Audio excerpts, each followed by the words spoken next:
Good morning, class. Today, the class covers Chapter 11 of the textbook. The topic is oligopoly and monopolistic competition.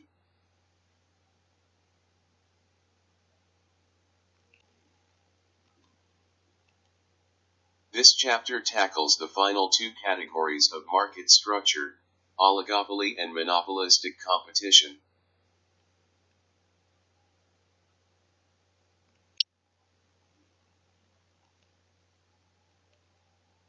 These topics typically appeal to students for the same reason as the material on price discrimination in the previous chapter, namely the consideration of more realistic market structures compared to the simple models of perfect competition and monopoly.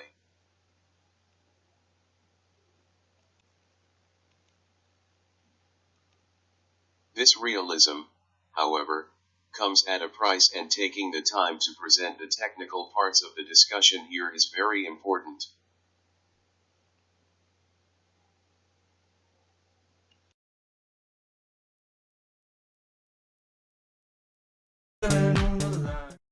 Today's lesson is all about monopolistic competition. Today we're going to define and discuss the market structure that is monopolistic competition.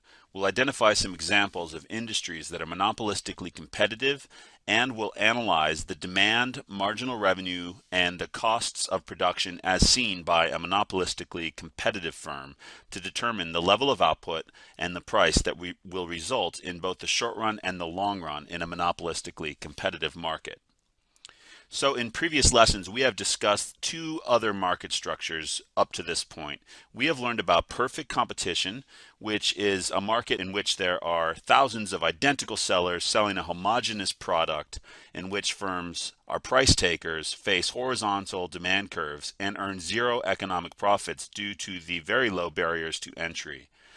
On the other extreme of the spectrum of competition, we've discussed pure monopoly, a market structure in which there is a single seller selling a unique product and enjoying the benefits of high entry barriers, meaning that the firm can earn economic profits in the long run due to its price-making power.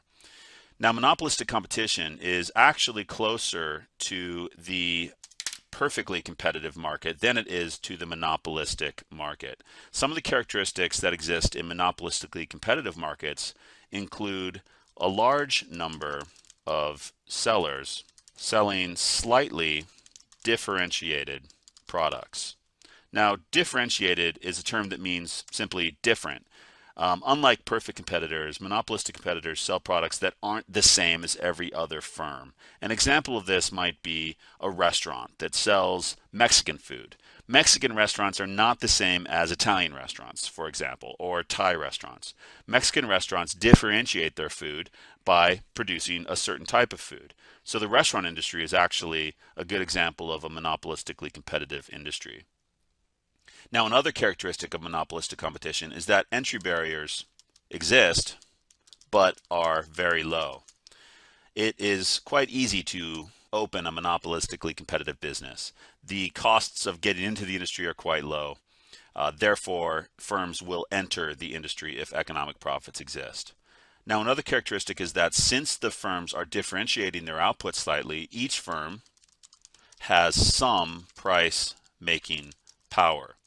Now, this implies that each individual firm faces a downward sloping demand curve.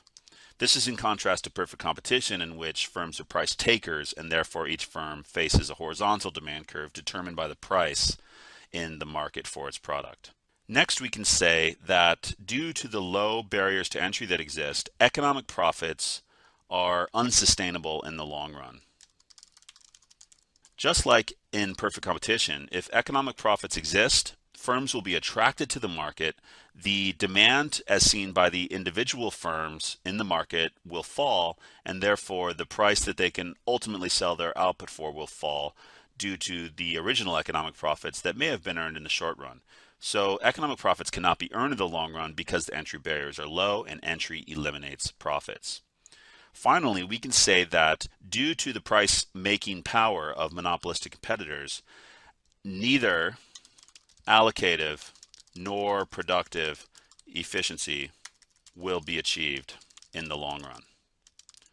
So let's get into our graphical analysis of monopolistic competition. We can actually illustrate a graph for an individual firm in monopolistic competition based on some of the characteristics that we've just identified. For example, the fact that firms differentiate their products imply that they'll have some price making power and that the demand that each individual firm will face is downward sloping. So we can start by drawing a downward sloping demand curve.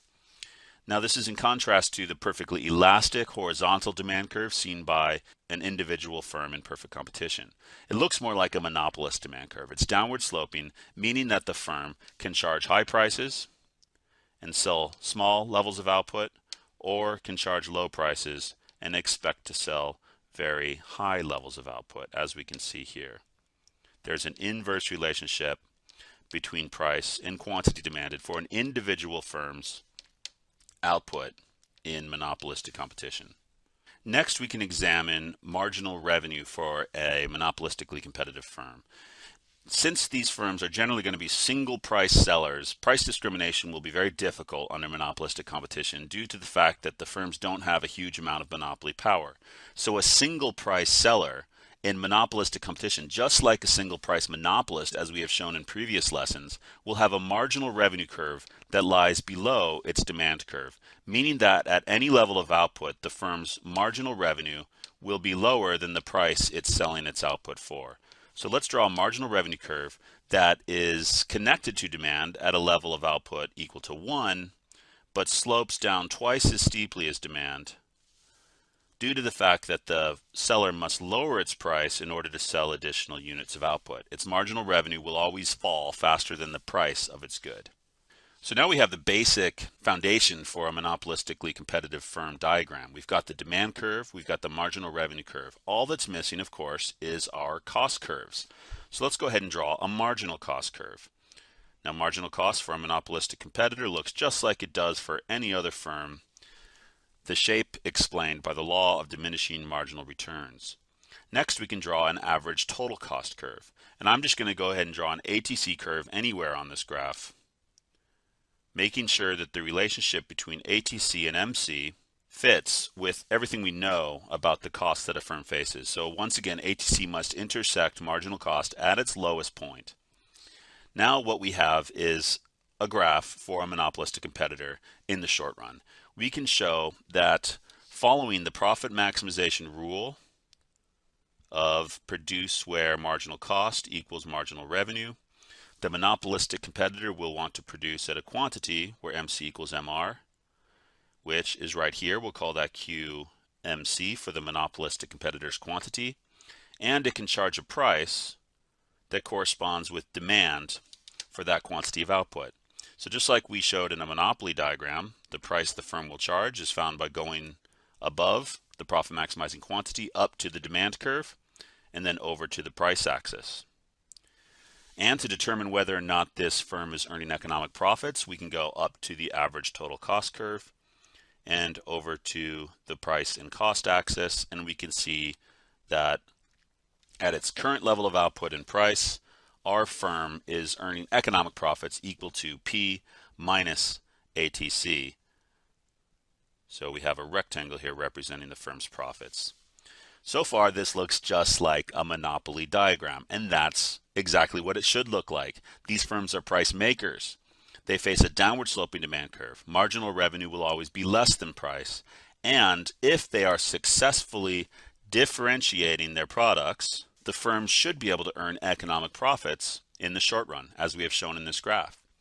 But now is where things get a little bit different than pure monopoly, because another characteristic of monopolistic competition is that entry barriers are low and that economic profits cannot be earned in the long run. So using our diagram, we have to show that in the long run, these profits will be eliminated. So we're going to do that now. How would this look in our graph? And why would these profits be eliminated? Well, let's give an example here. Let's go back to our Mexican restaurant. Let's say that a Mexican restaurant opens in the city of Zurich, for example, where I live. Zurich doesn't have a lot of Mexican restaurants. If a Mexican restaurant opened here, I can't help but think that due to its highly differentiated product, the restaurant might actually earn economic profits. But this is a market in which the entry barriers are very low.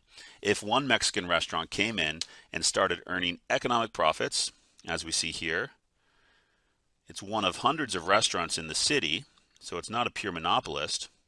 It's providing food just like all the other restaurants, but that particular type of food is earning it large economic profits. So we would expect that other restaurants would start making Mexican food, and as they did, the demand for this restaurant's meals would start to decrease. So let's show what happens when new firms enter the market for Mexican food. We can expect that this demand and marginal revenue will no longer be enjoyed. There will be a lower level of demand for our individual firm here due to the fact that there is more competition in the market for Mexican food. So I'm going to clean up this graph a little bit, get rid of our original demand curve, and show what happens when demand decreases, and we'll find our new equilibrium level of output and price following the lower level of demand that occurs as new firms enter this market. So here we are, we've got the firm's costs, and we can expect that when profits were being earned, new firms were attracted to the market. And what happens now? There are more substitutes in the Mexican food market in Zurich, Switzerland. If there are more substitutes, then demand will decrease for this individual restaurant's meals, and it will become more elastic. The number of substitutes is the primary determinant of price elasticity of demand. As there become more substitutes for Mexican meals, demand will decrease and it will flatten out compared to the original level of demand. Along with demand, marginal revenue will decrease as well. Marginal revenue and demand are equal at a level of output of 1. Therefore, the marginal revenue curve shifts to the left and downwards and becomes flatter. We now have a new level of demand. We'll call this D1, and marginal revenue, we'll call that MR1, that is lower than the original level of demand. How do I know this demand is lower than the original level? Well, because as we can see, there are no longer any economic profits that are being earned. It's now impossible for a monopolistic competitor to earn economic profits. Let me show you why. The firm will want to continue to produce at the quantity where MC equals MR. This is the profit maximizing level of output. We can actually see that that is now at a slightly lower quantity because we left our dot behind from the original MR curve. So the quantity that the individual restaurant will produce has decreased. We'll call this QMC1. At the new quantity, due to the lower level of demand, the price that the restaurant can sell its meals for has decreased as well. There's more competition, and consumers are now more responsive to this restaurant's prices because there are more substitutes. So the price that the restaurant can sell for has also decreased. We can actually see that before the original price was up here at P1, now we have a price down here at P2. The decrease in demand for the individual restaurant's meals causes the restaurant to produce a smaller quantity and charge a lower price. Next, we want to determine whether or not a restaurant is still earning economic profits. And as we can see, it is not. Because at this price, let's just zoom in here, put a big red dot there, we can see that the price equals the average total cost. So we can look over here and we actually say that ATC equals price in the long run due to the entrance of new firms. If price equals average total cost, then essentially there are zero economic profits. And that fits with our characteristics of monopolistic competition. Economic profits cannot be earned in the long run. So how do we draw this graph to make sure we always show that zero economic profits will be earned in the long run in monopolistic competition? Well, look closely at what we've done here. We've shown that in the long run, the entrance of firms will assure that if profits are earned, they will be eliminated. This restaurant's demand decreased until it is tangent to the ATC curve. So there actually has to be a tangency here. the demand curve is tangent to the ATC curve, meaning that at the profit maximizing quantity, the firm actually breaks even. There's no way for this firm to earn economic profits. If it reduces its output, let's say down here to Q0, you can see it would be earning economic losses because its ATC would be higher than the price right there. The ATC is greater than the price. If the firm increased its output to Q2, the same would be true. The firm would be earning economic losses because the ATC is greater than the price. The best a monopolistic competitor can hope to do in the long run is to produce at a level of output where ATC equals price, meaning monopolistic competitors will only break even in the long run. Now, this is just the fate of a monopolistically competitive firm. Of course, if entry barriers are low, anytime economic profits are being earned, those profits will likely be eliminated by the entrance of new firms.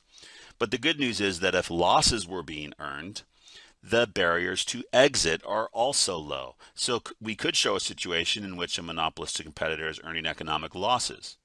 If losses are being earned, individual firms would leave the market, increasing the demand for the firms that remain in the market until once again demand is tangent to the average total cost curve, and the firms that have remained are breaking even. Okay, we're going to now clean up our graph and we're going to look very closely at it to determine whether or not efficiency is going to be achieved in monopolistic competition. Okay, here I have redrawn my monopolistic competitor in its long-run equilibrium. How do I know that this firm and this market are in a long-run equilibrium? Well, I can simply draw the profit maximizing quantity, where MC equals MR, and see that at that quantity, demand is tangent to the ATC. In other words, the price that the individual firms can sell their output for is equal to the firm's ATC. There's no reason for firms to enter or exit this market. Each firm is breaking even. There is no additional economic profits that can be earned. Therefore, new firms will not enter. So the next question is, are these firms efficient? We need to look at the graph very carefully to prove that neither allocative nor productive efficiency will be achieved by monopolistically competitive firms in the long run. So the reason for this is that, well, if we look very closely here, we can see that at the quantity that this firm is producing at, that each firm in this market is producing at, the minimum average total cost is not being achieved. So how do I know that? That's because marginal cost equals average total cost at its lowest point. So this right here is where ATC is minimized. In other words, that is the quantity that is productively efficient. I'll call that QPE for the productively efficient quantity. The firm is not achieving its productively efficient quantity. Due to its price-making power, the firm will restrict its output, charge a slightly higher price than the minimum ATC, and therefore it will not be using its resources in the least cost manner. That is our definition of productive efficiency. The next question then is whether or not the firm in the monopolistically competitive market will be allocatively efficient. And to determine this, we must look at demand, which is a signal of marginal benefit. If marginal benefit equals marginal cost at the firm's profit maximizing quantity, then we can say that the firm is allocatively efficient. But let's look closely here. At this quantity, the firm's quantity, we can see that the marginal benefit to society is greater than the marginal cost to the firm. So the firm is not being allocatively efficient. It is restricting its output. It is producing something less than the socially optimal quantity in order to maximize its profits, in this case to break even. The socially optimal quantity, of course, is where marginal cost equals marginal benefit, which is at a slightly greater quantity. So we can put another quantity here and call that QSO, or allocatively efficient quantity. So there you have it. The monopolistic competitor will be neither allocatively nor productively efficient in the long run, simply due to the fact that It has a downward sloping demand curve and a marginal revenue curve that lies below demand. The firm will charge a price higher than its minimum average total cost, and it will be selling at a price that is greater than its own marginal cost, meaning that resources will be underallocated towards monopolistically competitive firms' output, even in the long run, even though the firms will not be earning economic profits in the long run. This should just reiterate the fact that the only perfectly efficient market structure is perfect competition. Only if demand were horizontal could it be tangent to the average total cost curve at its minimum point. So only in perfect competition will firms produce at their minimum ATC in the long run and sell at a price that is equal to their marginal cost in the long run. So that wraps up our lesson on monopolistic competition. This will probably be our only lesson on monopolistic competition. It's a very simple market structure to understand. It shares some characteristics of perfect competition, including a large number of sellers and low barriers to entry. But it also shares some characteristics with monopoly, such as downward sloping demand seen by individual firms, price making power, and product differentiation. But based on the low barriers to entry that exist, firms in monopolistic competition will only break even in the long run. So there's another characteristic that they share with perfect competitors. Drawing the graph is very tricky. We must be careful to show that demand is tangent to the average total cost curve. Your demand curve cannot cross your ATC curve when showing a monopolistic competitor in its long-run equilibrium. If it did cross the ATC curve, then there would be the possibility of earning economic profits in the long run. But we know that due to the low barriers to entry, that this is not a possibility. Today we're going to be talking about monopolistic competition and oligopoly.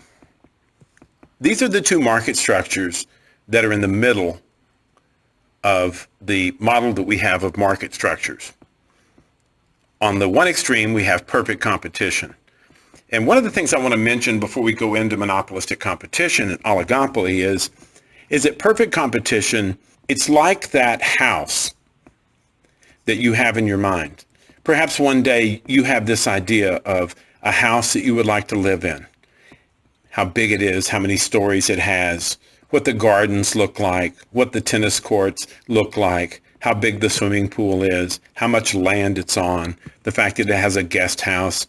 You have gold-plated fixtures in the bathrooms, just really elaborate woodwork with fireplaces all over. Maybe that's not your vision of your dream house, but probably if you don't have one now, you'll have one in the future.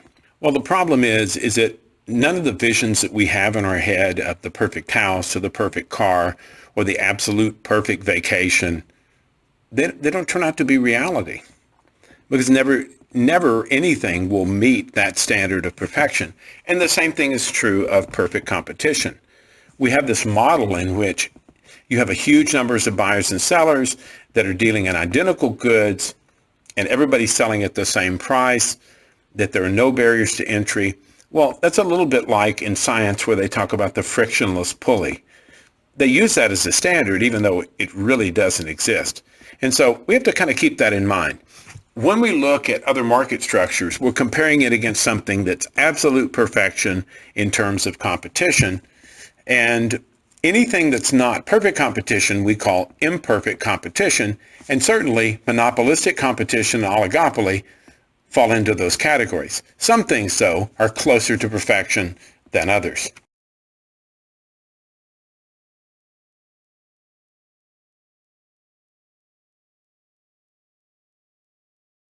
So we'll start with this question: what is monopolistic competition? Well, a simple definition is monopolistic competition is a market structure in which a large number of firms sell similar but not identical goods or services. You can see from the pictures, I've got a hair salon up here, I've got a variety of fast food businesses, and I have a picture with a variety of different apples. All of those things are similar to one another in some respects, but they also have differences between them. And sometimes with monopolistic competition, we're going to see that there is great emphasis put on the differences between the different products and not on the similarities. Under monopolistic competition, each firm holds a monopoly over its own particular product. For example, if you want to get the original, the real Big Mac, well, you can only find that at a McDonald's. If you want the Whopper, you can get that only at Burger King. Are there other places that sell flame-broiled hamburgers? Are there other places that have burgers of the same size? Of course. But those small differences that they go out of their way to try to create sometimes give you a special reason to go to that particular restaurant. With the apples, there are some apples that are extra sweet, some of them that are very crunchy, some of them that are a little softer. There are green apples, gold apples, red apples, apples of multicolor, small apples, large apples. Each one has something about it that some people prefer over the others. And because there are these differences, companies can often profit because of the differences. The hair salon. You know, if you've been to one pretty much haircut place, you've been to most of them. There's not that much difference between Supercuts and Great Clips and TGF and some of those others. But there are some differences. Not just price either. For example, Great Clips. I've started going to them because they have a smartphone app that allows me to check in before I actually get to the haircut place. That way, my time is minimized. I can also see what the current wait is before I ever even check in. That's very handy, and I like the fact that I have that convenience. So we're going to look now at what are the characteristics of monopolistic competition. First, there are many firms. Second, there are few artificial barriers to entry. Third, they do have some control over the price. Their products are similar to one another, but not identical. And like I said, they can profit sometimes over those differences. And then the fourth thing is differentiated products. How they go out of their way to try to produce something that's different than the competition. Look at the pictures on the screen. McDonald's, some locations, they stay open 24 hours a day.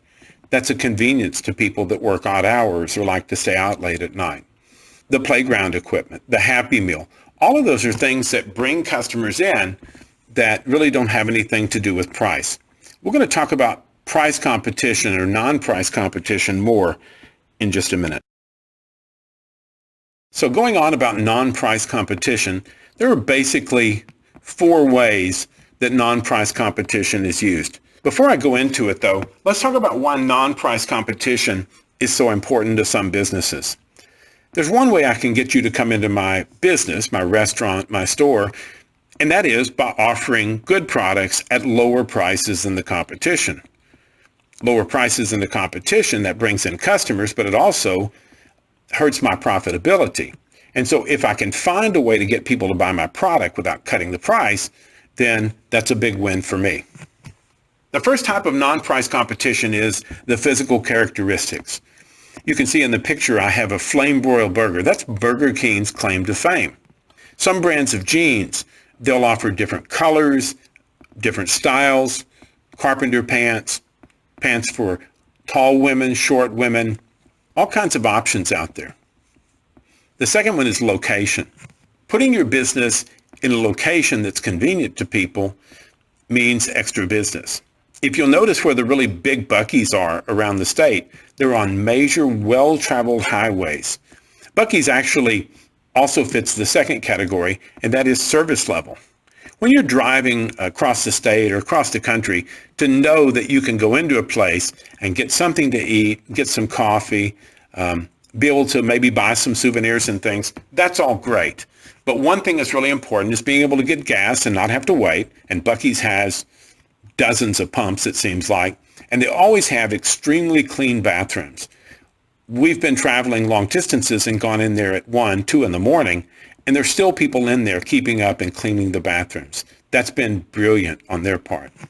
The last thing I'll say is that advertising, image, or status can be very important. I included the picture from Jared, the Galleria of Jewelry. My wife hates that commercial. Oh, he went to Jared. Like that really says something. But the more they repeat it, the more it becomes a fact in people's mind that Jared is really some special prestigious brand. Ladies, there's one brand out there that I hear more than anything else. If somebody's going to buy you a gift that's really going to impress you with the name, that brand of jewelry is not Jared. It's Tiffany. Tiffany, let's just say, they know how to present their product in an ideal way. They put it in a velvet box. They put the box in a velvet bag. They put it in a gold box. They wrap it with turquoise paper, and then they wrap it up with like a silk ribbon, white silk ribbon. It looks really, really impressive. And that name Tiffany, that really means something. It's like Ferrari to cars. What is an oligopoly? An oligopoly is a market that's dominated by a small number of very large sellers. I've included some examples on the screen: soft drinks, cereals, airlines, and then cell phone service. Are there people that compete with Coke and Pepsi on a smaller scale that are not counted as part of the oligopoly? Sure there are. There are companies like Jones Soda that offer a premium product, but they're not really competing in the same market as the big companies.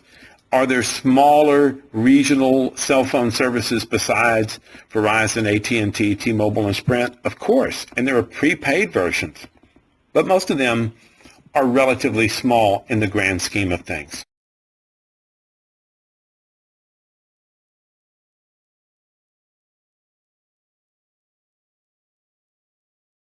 So let's look at what are the characteristics of an oligopoly. We already said that there are few firms, but the big thing about the fact that there are few firms is that those few firms, often 3 to 6 firms, supply about 70 to 80% of all of the output in the marketplace. If we look at the fast food business, this may be really surprising to you, but if we look at the fast food business, and we look at McDonald's, Wendy's, Burger King, Subway, Starbucks, Taco Bell, Pizza Hut, KFC, those kind of businesses. If we look at the top selling 8 fast food businesses in the United States, what percentage of all fast food do you think those top 8 companies would supply? Normally the answer I hear, and my expectation would be somewhere around 70%. Some students think it's as high as 85%. The truth is that the top 8 firms nationwide in fast food only supply about 30 or 35% of all of the fast food sold in America. That's very surprising to people. But what it tells us is that the fast food business is not as concentrated as people once thought. One student recently told me, when I asked him, what are the top fast food restaurants in the nation? The most popular, biggest sales? He said, Whataburger.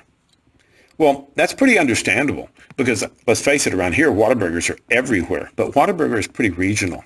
They're in Texas and a few bordering states. But beyond that, not very much.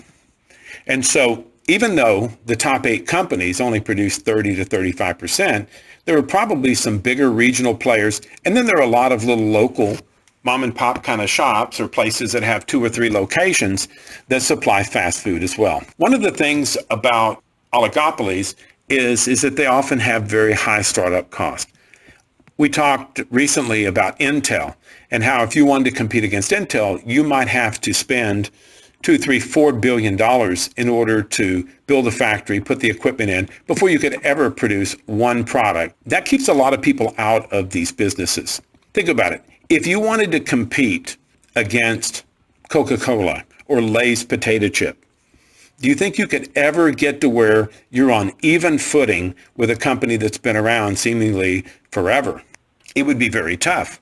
Coca-Cola, Lay's potato chips, Starbucks, brands like this, they have extremely high recognition, name recognition. They also have extremely high standards that people are accustomed to. and people are in the habit of buying these products. So it's very, very tough. Now, that's not to say that you couldn't start a small potato chip company, a small coffee shop, a small soft drink company, and make money. There are products that are called niche markets where you're not going after the people that drink Coca-Cola. You're going after the people who want fine, naturally flavored sodas, Jones Soda, things like that. There are products out there. They're pricey, and they're not trying to compete with the big dogs. I know a young man, I've known him all his life, and he worked for Starbucks for years, and he got really interested in coffee. And a few years ago, he opened up his first independent coffee shop. He goes around the world and buys coffee himself, roasts it himself, and he has sort of I almost call it a boutique kind of coffee shop because it's highly specialized, and the coffee quality, they claim, is much, much higher than what Starbucks brings. And it's just a different feel. And so far, he's been very successful, and he's getting ready to open another shop pretty soon. Oligopolies have some control over the price, but as we're going to see, that's not absolute. Oligopolies can produce products that are identical to one another, or they could be products that are differentiated. It just depends on the market.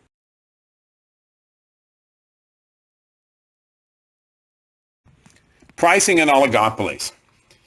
Pricing in an oligopoly tends to remain pretty stable. Let's take the American airline business as an example.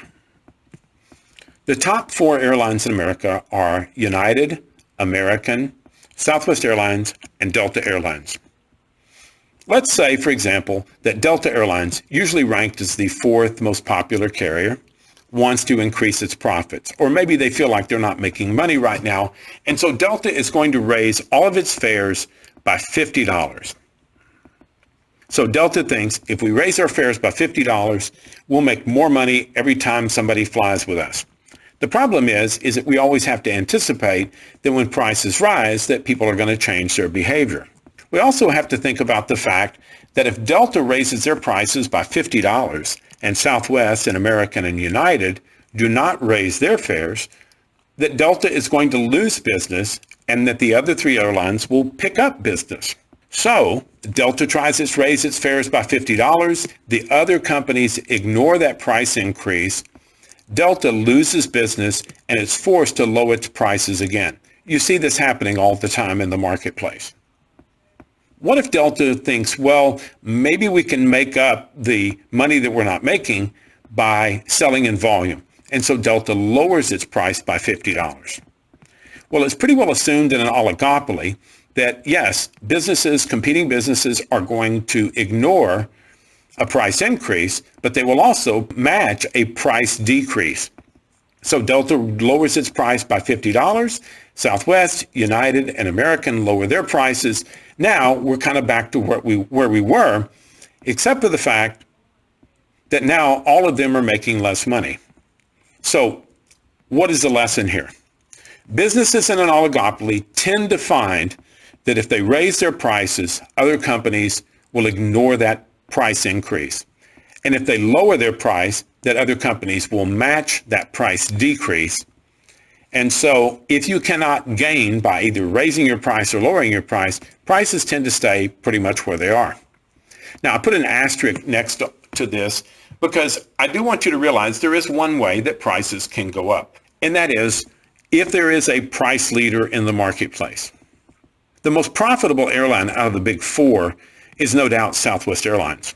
They're recognized as a leader in the industry.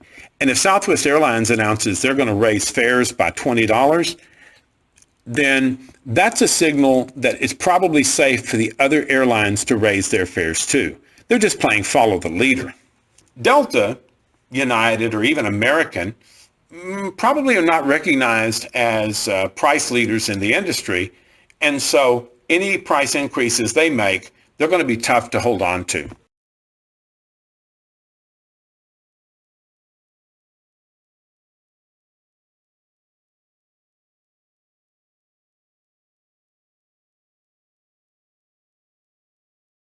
The last thing I want to talk about is collusion. And collusion is an agreement between seemingly competitors to divide the market, to set prices or fix prices, or to limit production. So let's go back to our example of Delta and the other airlines. What if Delta raises their fares by $50 and the head of Delta gets on the phone and he calls the head of the other airlines and he says, look, we're all not making the kind of money we should. Prices, this competition are forcing prices down. We need to do better. We're going to raise our price $50. Why don't all of you raise your prices by $50 as well? And then no matter who people fly with, we'll all make more money. Now, that would be profitable for business. The problem is it's a violation of federal law. And if this can be proven, it's possible some people could go to federal prison. More likely, there are going to be multi-million-dollar fines against these companies, and their reputation is kind of tarnished. Just realize, though, that what is illegal in the United States happens around the world all the time. OPEC, Organization of Petroleum Exporting Countries, is a cartel, and they openly collude with one another to set output levels and to set prices so that there's no real competition. We can do nothing about that because other countries, what goes around the world, as long as it's not happening within countries of the United States, we have no control over it and our laws can't touch them. But in America, if that happens, it's very, very serious. You see, our system only works because we have companies that actually compete against each other. If they're not actually competing against each other, then what we have is pretend competition. It's like Geppetto pulling Pinocchio's strings. It looks like he's dancing, but he's not.